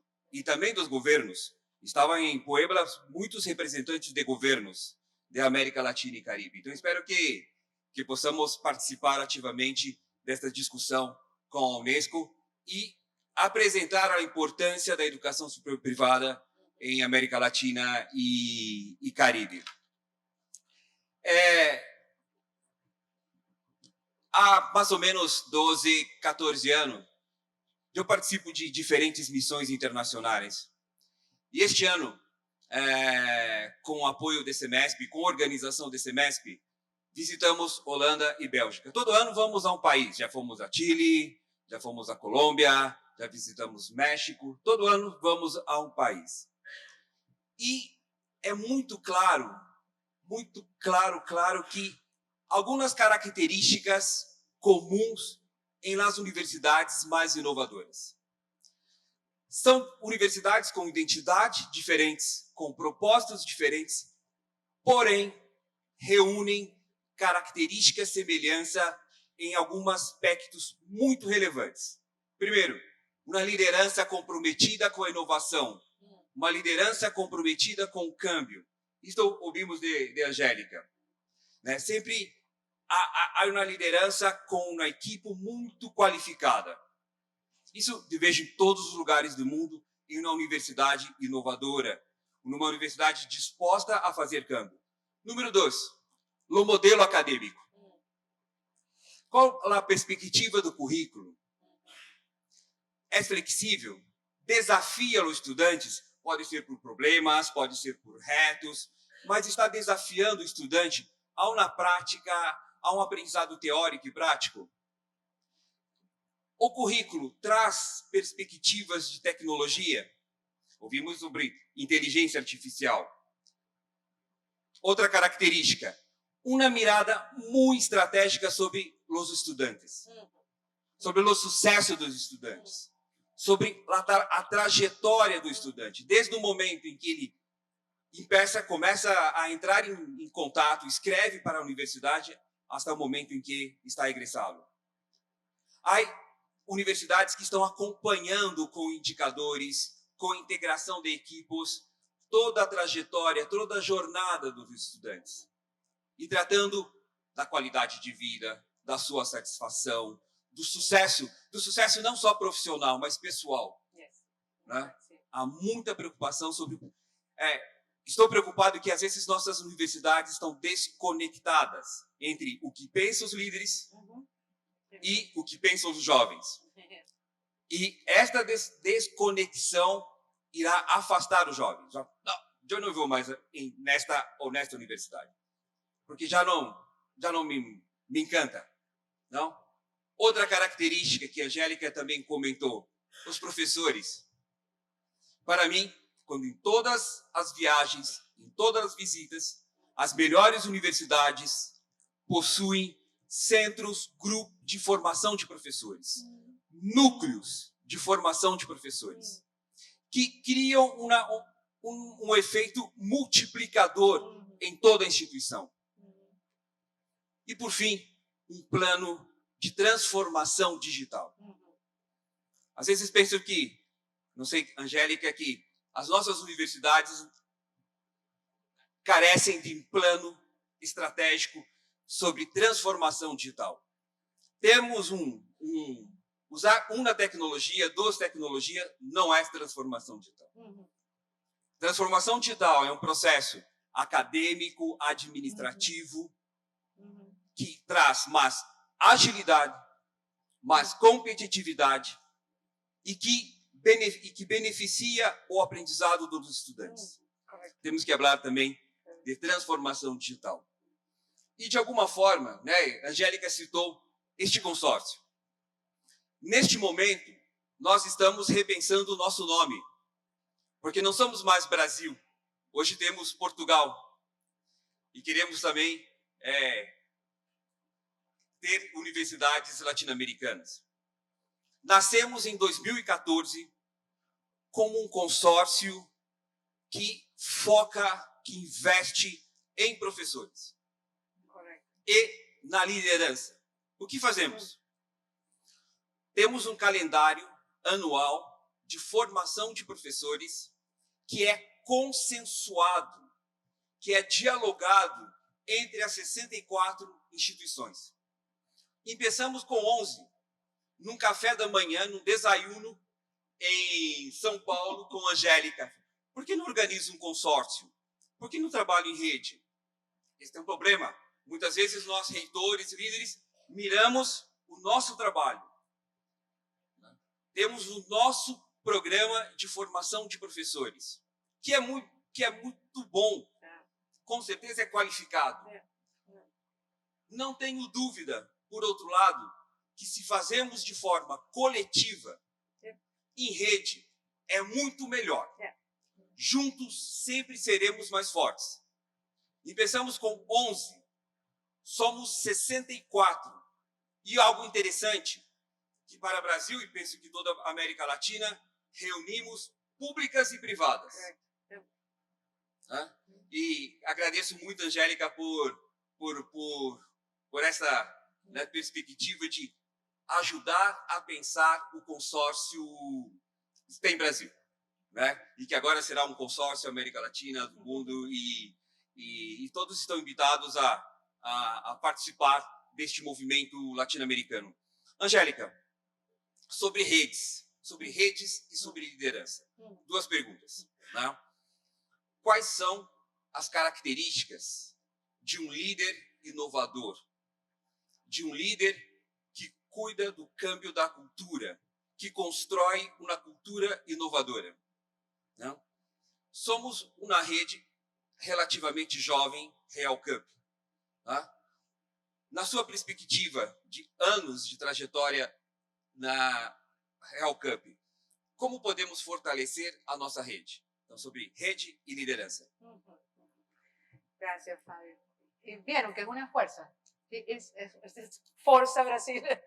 No, Fabio, yo quisiera, antes de responder esa pregunta, destacar que el hecho del éxito de STEM Brasil, o sea, porque LASPAO dio la idea, LASPAO guió, proporcionó, digamos, la experticia, pero lo esencial para el éxito fue tener a líderes como Fabio, como Rodrigo, como los líderes que hacen parte de STEM Brasil. Si no hubiese habido eso, no se sostiene, no crece y no se sostiene. Entonces, ¿y cuáles son esas características? Desde mi opinión, con el trabajo con cientos de líderes, lo primero es la humildad. Y vuelvo a destacar lo que dije al inicio, la humildad de reconocer cuándo hay que cambiar, qué hay que cambiar y con quién debo juntarme para poder llevar adelante ese cambio. Entonces, no pensar que es lo que ya se ha construido está bien, está seguro, sino tener la apertura a considerar que puede ser mejor. Entonces, lo primero es tener esa humildad. Lo segundo es el networking, la capacidad, o sea, el estar dispuesto a hacer redes, pero con pares. Y digamos, a construir relaciones significativas con pares en la academia, pero también con pares en otros sectores de la sociedad. Entonces, yo creo que esa apertura de pensar que hay que estar siempre abiertos a hacerlo mejor, el hacer redes, el tener esa disposición continua. Y lo tercero, creo que es importantísimo reconocer, digamos, al capital que existe en la universidad. Reconocer que hay un equipo, o sea, quién es su equipo, y identificar quiénes son esos aliados que pueden trabajar muy de cerca con ella o con él, ¿verdad? De cara a avanzar esa misión. Entonces, humildad, conectarse con pares académicos, ¿verdad? Para poder, digamos, estar alineados en compartir recursos, en compartir ideas. Y lo tercero, esa sensibilidad de entender a la universidad y de construir desde la base de la universidad, de ser capaz de inspirar. O sea, si no inspiras, es muy difícil, creo yo, darle ese motor. O sea, un ejemplo al que yo respeto mucho, voy a citarlo porque lo conozco muy bien, es el de MIT con quien fue su rector, Rafael Reif. Rafael Reif, además venezolano, extraordinario. ¿Sabe qué hizo Rafael Reif en su primer periodo, los primeros meses? Invitó a la comunidad académica, exalumnos, alumnos, profesores, a brindar sus ideas para la universidad. Eso me pareció un acto ¿sabes? De abrir el pensar y hacerlo colectivo. Entonces, yo creo que son esos tres elementos. E sobre as redes, né? Como podemos fortalecer uma rede como Real Cup? Né? Quais seriam os caminhos, na sua perspectiva, já que há anos trabalha com diferentes países e com diferentes redes em América Latina? Sí. Yo quisiera apoyarme en lo que comentabas, Ariana, sobre, creo que aquí hay una plataforma muy poderosa, muy potente, pero que si le damos ese enfoque de especialización por retos, por problemas, y que desde la red se puedan articular recursos para resolver problemas, pero tener un elemento de rendir cuentas en el siguiente sentido, de dar resultados, de mostrar a la comunidad los resultados que se generen en cada uno de estos diferentes capítulos por problemas a resolver. O sea, seguramente ustedes comparten problemas y hay prioridades muy claras establecidas en términos de los retos. Entonces, el generar esos espacios, pero para trabajar en problemas muy específicos, para recolectar data y luego en la comunidad compartir. Es una manera de rendir cuentas, pero en el buen sentido de mostrar resultados a partir de un esfuerzo colectivo. Yo creo que yo apuntaría por allí. Yo creo que eso fue la diferencia con STEM Brasil, lo hicimos en Costa Rica, con STEM Costa Rica, lo hicimos en Panamá. De hecho, aquí veo a colegas de Panamá también, lo hicimos con STEM Panamá, porque veíamos que las áreas de STEM en particular tenían particulares retos. Y entonces, por eso fue que nos enfocamos en resolver un problema y con la fórmula que les mencionaba al inicio. Un profesor modificando, innovando un curso, un problema en un curso en un semestre.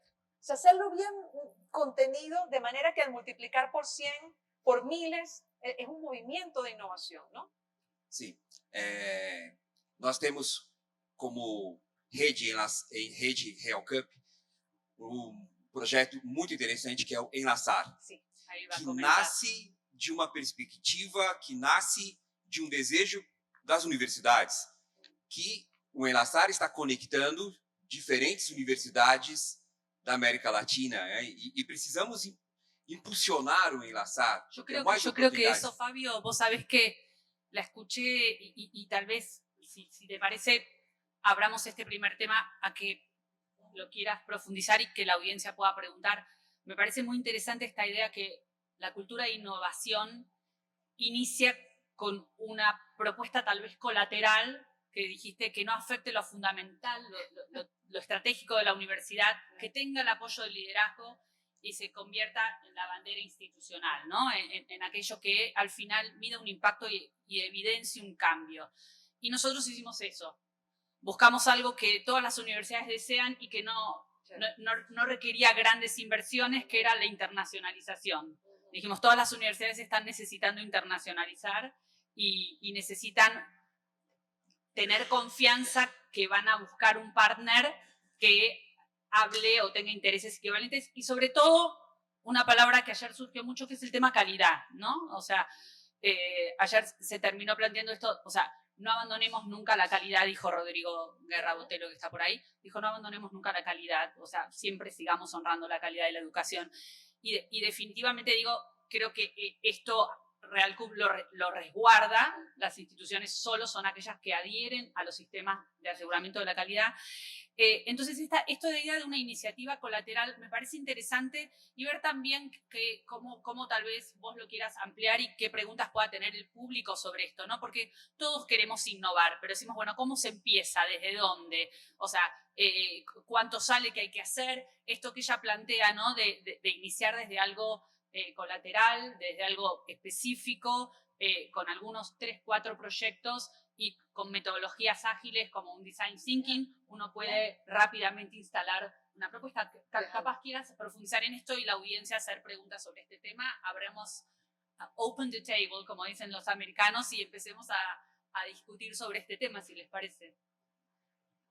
Yo allí los invitaría a pensar en cuál es el problema más apremiante, cuál es el reto más apremiante que comparten las asociaciones. Uno. Hagamos el esfuerzo de pensar en si tuviéramos un reto y que a la vuelta de un año mostrar resultados, ¿cuál sería ese reto? Y de nuevo, yo creo que conseguir métricas que nos permitan avanzar, medir si avanzamos a resolver ese reto o no, o cuánto nos falta. Yo allí los invitaría también a ver eso como una oportunidad para articular alianzas o sí, pues alianzas con actores que son ahorita fundamental. Por ejemplo, como entiendo que mañana tienen un panel de tecnología.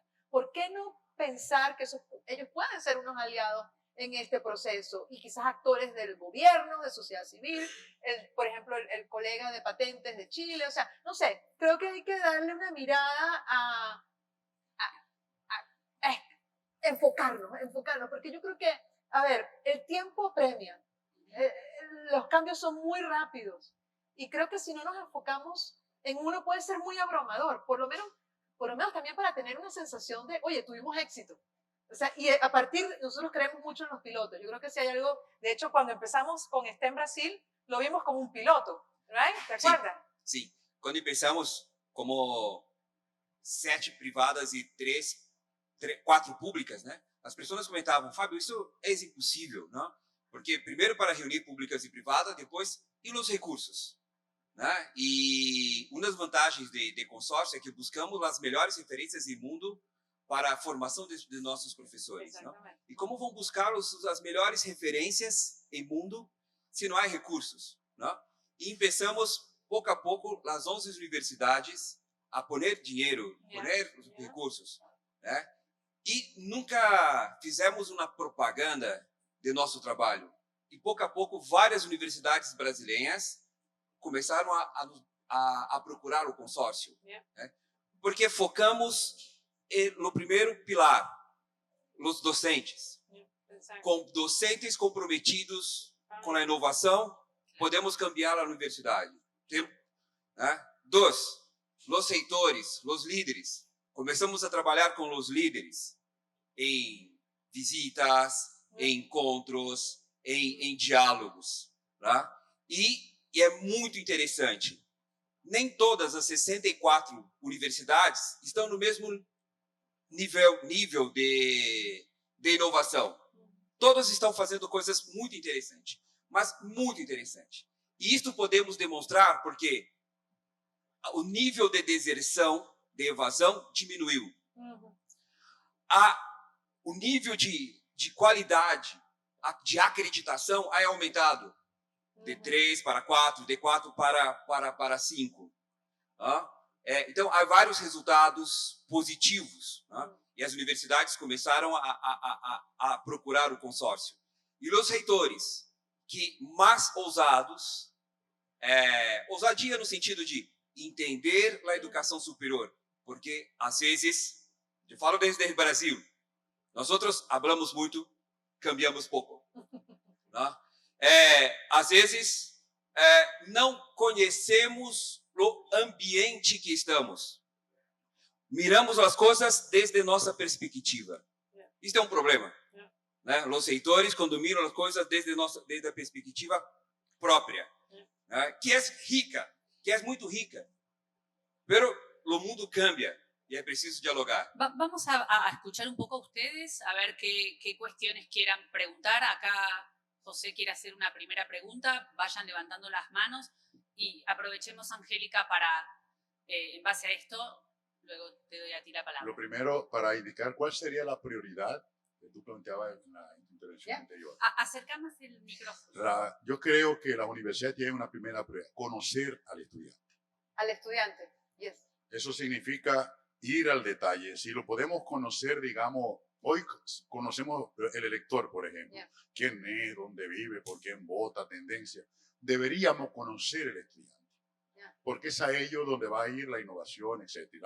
La pregunta sería, ¿cómo hacer por emplear la tecnología? Yo tengo una propuesta, pero ¿cómo hacer para conocer a cada estudiante de tal manera que el profesor, cuando llega, sepa a quién tiene enfrente? De dónde proceden, de su nivel cultural, su nivel de formación, incluso hasta su nivel de rendimiento intelectual, cosas por el estilo. Y la segunda pregunta tiene que ver con el liderazgo. Yo estoy, y lo dije ayer, firmemente convencido que lo que cambia una institución es el liderazgo. Si el liderazgo no está claro hacia dónde ir, no hay nada que hacer. Y si el liderazgo envejece con las ideas, no hay nada que hacer. Entonces ahí, ¿cómo hacer para que el liderazgo de la academia desenvejezca? ¿Y su nombre? José Ramón Holguín. Gracias, profesor. A ver, el estudiante, la experiencia del estudiante, o sea, ¿quién es ese estudiante? Yo estoy de acuerdo. Porque lo que hemos estado viendo también en instituciones es tener claridad de quién es ese estudiante que entra y qué profesional queremos que salga. O sea, ¿cuál es la brecha que yo como institución tengo que ayudar a cubrir y para potenciar a ese estudiante? Yo lo invitaría a pensar utilizando tecnología, recolectando data, entendiendo quién es ese estudiante con métricas muy claras alrededor de, bueno, este es el profesional que yo quiero formar, esta es la visión, dónde está el estudiante y qué me falta, ¿ok? Yo no sé, o sea, de nuevo, yo no soy experta en tecnología, pero me encantaría pensar que si uno hace busca una manera de hacer una encuesta, y el TEC lo hace con mucha frecuencia, ¿verdad? Y Pepe, te pongo aquí en la palestra, ya en el centro, porque creo que hay que aprender mucho de lo que ustedes han hecho en términos de entender a ese estudiante y de reconocer, de tener indicadores. Entonces yo creo que utilizando tecnología, ¿verdad? Podemos recolectar data abundante que nos informe de quién es ese estudiante, ¿ok? Pero ¿qué hacer luego? O sea, recolectamos data, pero entonces, ¿qué? Yo creo que allí es donde hay que articular a un equipo que se dedique a entender a ese estudiante y a informar la experiencia de aprendizaje de ese estudiante. Entonces yo lo integraría con dos elementos. Uno, tecnología para recolectar data y que yo pueda ver a ese mismo estudiante a la vuelta de los 4, 5 años, 3 años del estudio. Entonces que pueda comparar para ver si se movió la aguja, ¿verdad? Pero por otro lado, un equipo que utilice esa data para informar el diseño de los cursos, el diseño de la experiencia. Una idea que escuchándolo se me ocurre, quizás puede ser, aquí hay muchos expertos de tecnología que saben más de esto que yo, pensar, bueno, ¿por qué no pensar en un app que seguramente las universidades tienen? Y un app donde ya yo tenga los datos, el profesor tenga acceso a, este es el perfil del estudiante, estos son digamos, los criterios que están definiendo ese estudiante. Entonces, tener como, de alguna manera, un mecanismo fácil de acceder a esa data en relación a ese individuo. Con respecto al liderazgo, yo empezaría, yo estoy completamente de acuerdo con usted. Y de nuevo creo que no funciona bien cuando el líder impone, no más. El líder tiene que construir desde la base y aprender de otras experiencias, porque ¿por qué pensar que uno tiene que tener la fórmula única? Y allí algo que hicimos en LASPA por mucho tiempo fue crear programas para el liderazgo de la universidad. Los decanos, los directores, el rector, vicerrectorado, o sea, sentarlos a pensar juntos, pero a llevarlos a diferentes experiencias, a manera de informar la construcción de un modelo propio. Yo creo que aquí el tema de crear comunidad, que el líder, ¿verdad? Crear comunidad con sus líderes, porque el líder no es solo, sino que tiene un equipo que trabaja con él. Entonces yo creo que aquí generar espacios sostenidos, frecuentes, para que este liderazgo pueda afinar su visión y también identificar cuáles son esas herramientas que va a tener que, digamos, utilizar en su institución para poder avanzar las agendas que quieran avanzar. Es una María Liz, pregunta compleja, profe. tenemos otra pregunta de María Liz. Y, perdón, sí, Fabio, só por comentar supuesto. Claro. dois exemplos concretos. A Pontifícia Universidade Católica de Paraná ha constituído uma equipe muito interessante, multidisciplinar. Não ha investido, não ha contratado novas pessoas. Ha reunido as pessoas de sua universidade. Muitas vezes trabalhamos de forma isoladas, né? Os setores. Ha reunido equipos que tratam de temas de estudantes e ha criado 56 indicadores no painel. E o que se passa agora? Mais frequência dos estudantes nas classes. O número menor de evasão, de deserção dos estudantes. Melhor rendimento acadêmico, porque as áreas estão trabalhando de forma conjunta. Isso é uma visão estratégica do reitor, do líder. Nós outros de semestre fomos à Universidade do Sul da Flórida. Incrível o que fazem. Aí criado, há um prédio, um edifício, de nome é Sucesso do Estudante. Porque perceberam que isto era um investimento enorme. Hoje tem como de aluno que entra no primeiro ano e que termina no quarto ou quinto ano, uma taxa de permanência de 70%. Uma universidade pública. Isso muito boa, não? E há melhorado muitos indicadores em sua instituição, com dados, tecnologia, monitoramento e trabalho integrado. Tenemos una pregunta aquí de la delegación de Paraguay. Si Sí. se pueden presentar. Sí, buen día. María Liz García de Arnold, rectora de la Universidad Metropolitana de Asunción, una universidad que como institución tiene 29 años y 20 años como universidad. Más que una pregunta, es una reflexión y una idea a lo que estaba diciendo la señora Ángela. Usted preguntó y dijo que pensemos en una prioridad común desde Realcup, ¿verdad? Que pudiese de alguna manera congregarnos para empezar a trabajar y tener resultados más adelante.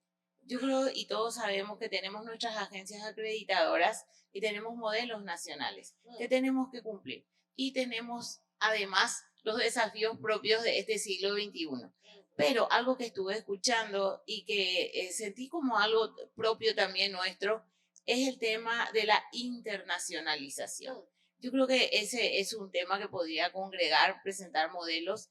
Justamente en Paraguay, desde el grupo del Consejo de Rectores que tenemos en Paraguay, justamente se presentó esta propuesta y vamos a tener juntamente con la Agencia Nacional de Evaluación y Acreditación una presentación de aquellas universidades que tengan experiencias en modelos de internacionalización.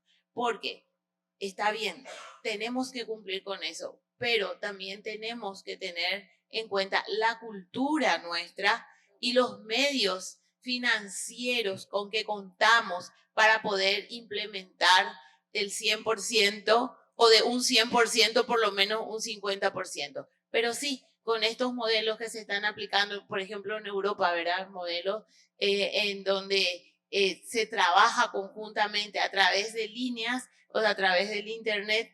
Creo que sí, estos modelos corporativos pueden ayudarnos. Es eso. Gracias. ¿Quieres hacer algún comentario, Angélica?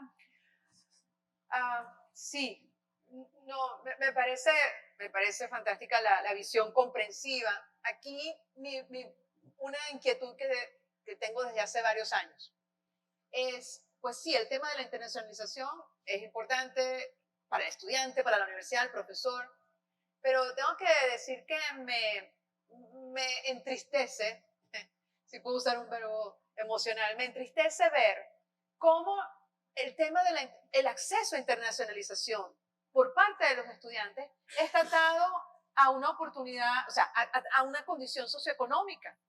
O sea, ¿cuál es mi sueño? Yo poder ver que un estudiante de una universidad pública, como lo hicimos con San Marcos en Perú, con el programa Estudiantes Líderes en San Marcos, en Huamanga, en varias universidades públicas, donde el estudiante nunca había tenido ni siquiera la oportunidad de salir fuera de su estado, ni siquiera. Y entonces, articulando recursos con un líder muy visionario en ese momento de la institución, logramos llevar a estos estudiantes a MIT, a Harvard, por 2 semanas. Estudiantes seleccionados por mérito académico y de liderazgo. ¿Okay? Y esa experiencia, que fue muy contenida, tenía componentes de design thinking, de peer instruction, de problem-based approach, para exponer a los estudiantes ambientes completamente disruptivos de enseñanza. ¿Y ¿sabes qué hicimos? Dijimos, mira, ¿sabes qué? Esto no va a funcionar. O sea, si queremos utilizar esto como un mecanismo, sí, de empezar a avanzar la agencia de internacionalización en universidades que no tienen muchos recursos, ¿por qué no llevamos a algunos docentes influyentes a que hicieran parte del programa? Y pasó algo fascinante. Los docentes que fueron empezaron a ver cómo estos estudiantes experimentaron durante esa semana y lo que fueron capaces de hacer. Y dijeron, ¿por qué no podemos hacer esto de vuelta en nuestra universidad? Entonces, yo creo que cualquier esfuerzo que sea, o sea, creo que la próxima tarea, el próximo capítulo, tiene que ver con democratizar la internacionalización. A mí, de verdad, o sea, el hecho de que sí, pues, o sea, son algunos los que pueden acceder, incluyendo en Harvard, ¿eh? O sea, yo conozco a estos estudiantes fantásticos que quieren venir a Latinoamérica y cuando les digo, ¿y cómo se me dicen? Es que necesito que me den una ayuda en Harvard. Entonces dice, ¿qué queda para el resto de nuestras instituciones, incluyendo los estudiantes de universidades privadas? Entonces, yo me encanta eso, solo que cómo podemos articular recursos para que eso sea una oportunidad verdaderamente para todos, ¿no? Accesible, ¿no? Y ahí tenemos a Luis Lescano de Perú, casualmente de FIPES. Luis Lescano es el abogado, ¿no? De la red, el secretario ejecutivo de la red. Lucho. Y el gran amigo, además. Bueno. Angélica, es un placer verte. Fabio, igualmente. Gracias a estimada Ariana. Mi pregunta no va a ir tanto desde FIPES. Mi pregunta va a ir desde mi condición de presidente del Consejo Nacional de Educación del Perú. Está claro que hoy por hoy la iniciativa privada, la educación superior en América Latina tiene un 52% de presencia gracias al crecimiento y también a la preocupación que ha habido por la calidad en términos generales, con algunos países que aportan más, caso Brasil y Perú específicamente, que tienen modelos muy parecidos de presencia privada en la región.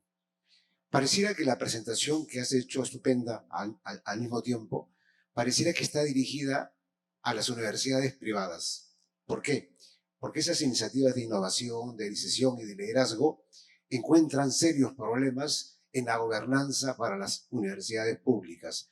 Hiciste mención a la experiencia que tuviste en Perú, estuvimos de cerca el año 2020, y los problemas que tuvo la universidad pública en términos generales, que de manera apurada tuvo que acercarse a instituciones internacionales relevantes como la ASPAU, en Monterrey, para poder pensar en qué se hacía con una virtualidad que la universidad pública no había abordado, y con unos docentes mayores que estaban muy poco familiarizados con la virtualidad.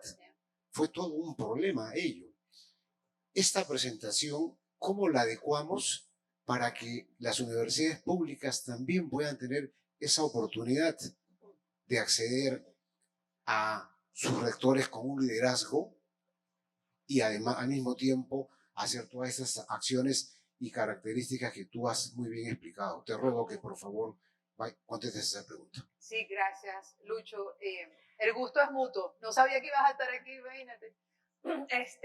Y lo que menciona Lucho fue un programa que hicimos con el TEC de Monterrey, el equipo de Pepe y nosotros en LASPA, con 20 universidades públicas en medio de la pandemia.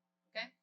Y el gobierno, pues trabajamos con el gobierno de Perú desde el ministerio, precisamente para articular esta iniciativa, para apoyar a las universidades. Y yo tengo que confesar, oye, que fue casi que una batalla, porque una buena batalla, porque yo les decía, pero ¿por qué nos tenemos que enfatizar en que aprendan una plataforma? Si lo que va a permanecer independiente de la plataforma tiene que ver con la capacidad que se genera en los docentes.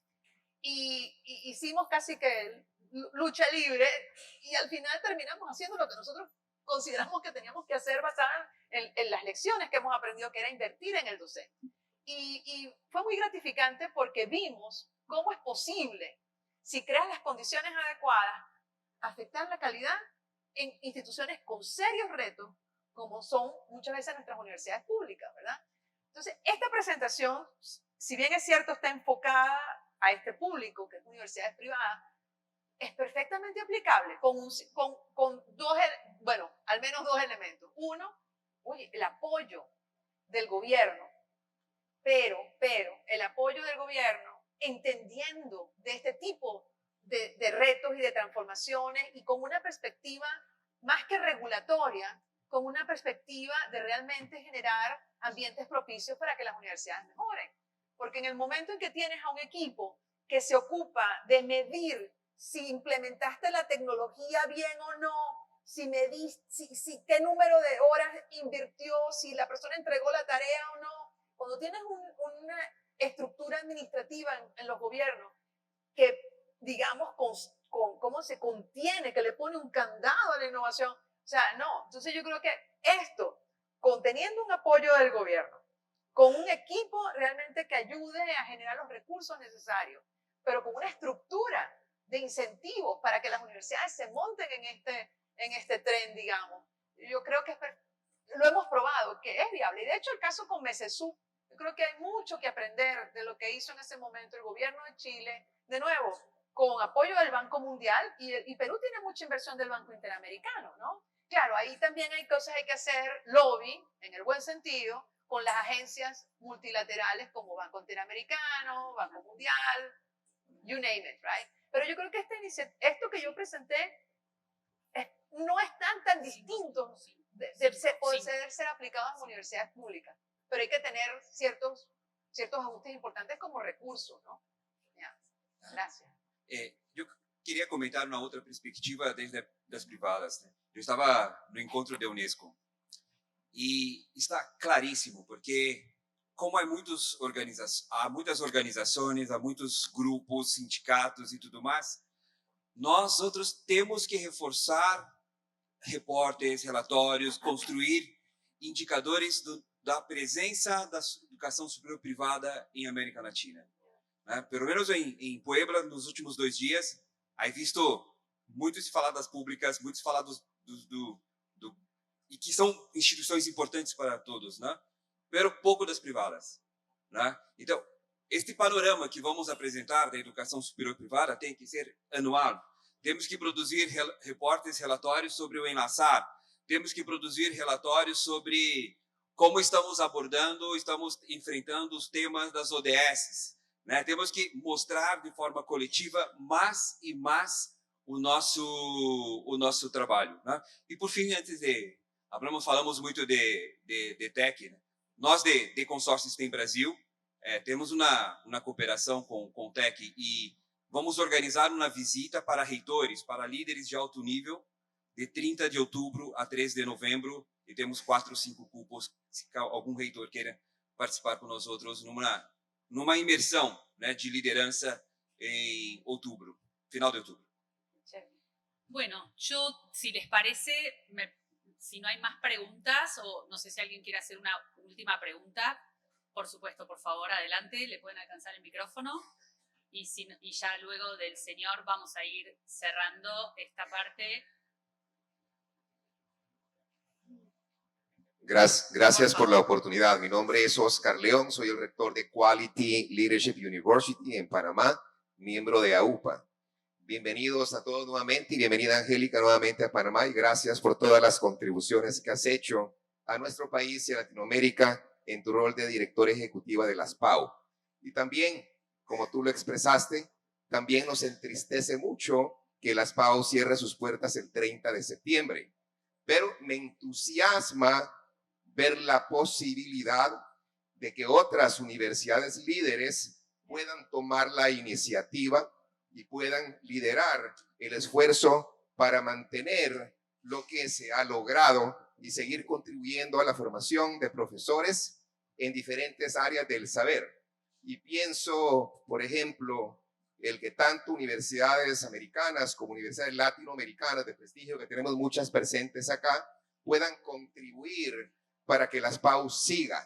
Y si no sigue con ese nombre, buscar otro nombre, que pueda ser LACS Pro, que es Latin American and Caribbean Scholarship Program for Professors, donde universidades de Estados Unidos y universidades latinoamericanas podamos aportar, ciertamente siguiendo con el aporte de los fondos de las becas Fulbright, que seguramente seguirán queriendo contribuir al desarrollo de nuestros países y especialmente de nuestro profesorado. Saludos de Diomedes Concepción, uno de los primeros becarios de las PAU y vicerrector de investigación de Columbus University. Y te queremos mucho, Angélica, y esperamos que nos digas si hay alguna forma que nos sugieras que se pueda hacer para seguir con las PAU o LACS Pro.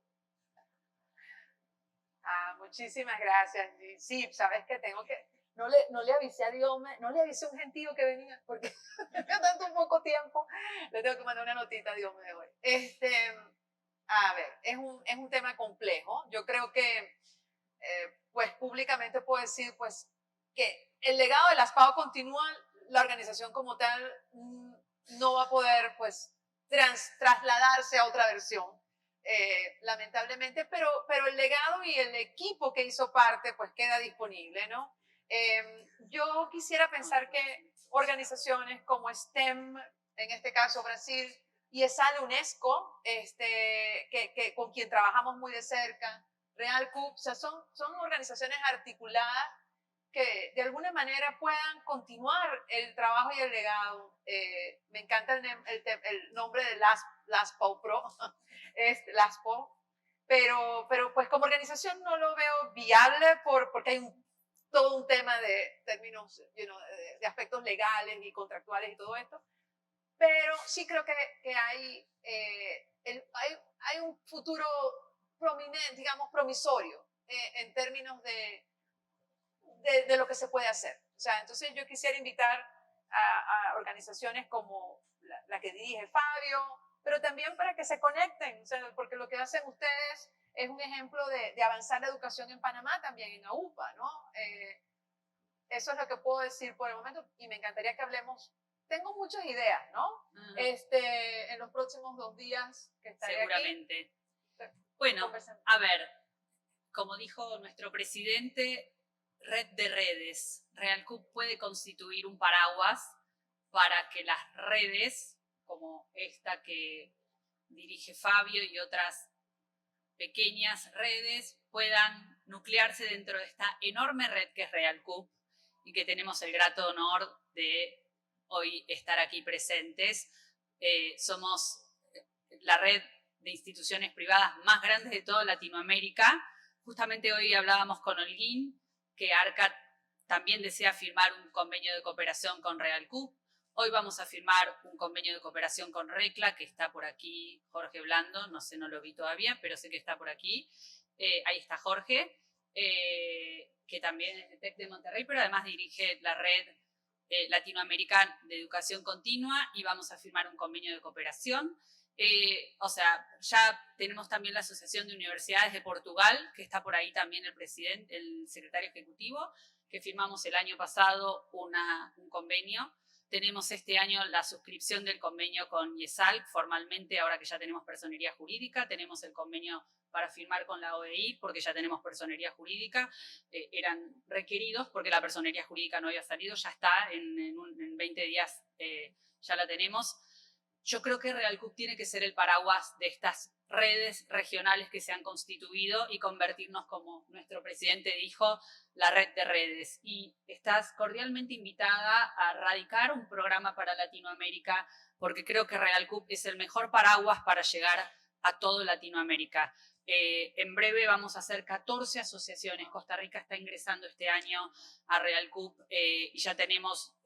Bueno, Honduras lamentablemente se desintegró la asociación, pero era miembro de RealCup, pero tenemos 2 asociaciones más del Caribe que van a ingresar a RealCup, con lo cual creo que RealCup puede convertirse en un paraguas para Latinoamérica de redes. Así que yo apostaría a eso, a que apostemos a que esta red realmente puede ser el futuro de la educación privada en Latinoamérica. Y quisiera darles un fuerte aplauso a Angélica y a Fabio por su enorme aporte. Y aquí nuestro presidente le vamos a entregar un obsequio a Angélica y un obsequio a Fabio en gratitud a sus presentaciones. Tan lindo, gracias. Felicitaciones. Gracias por la oportunidad. No, pues, gracias por la oportunidad. Bueno, y como dijo Angélica, tenemos 2 días enteros para conversar y seguir pensando. La tarde se nos abre con 2, que ojalá puedas participar, Angélica, desde ahí ya sentada, pero haciendo preguntas y seguramente van a ser interesantes.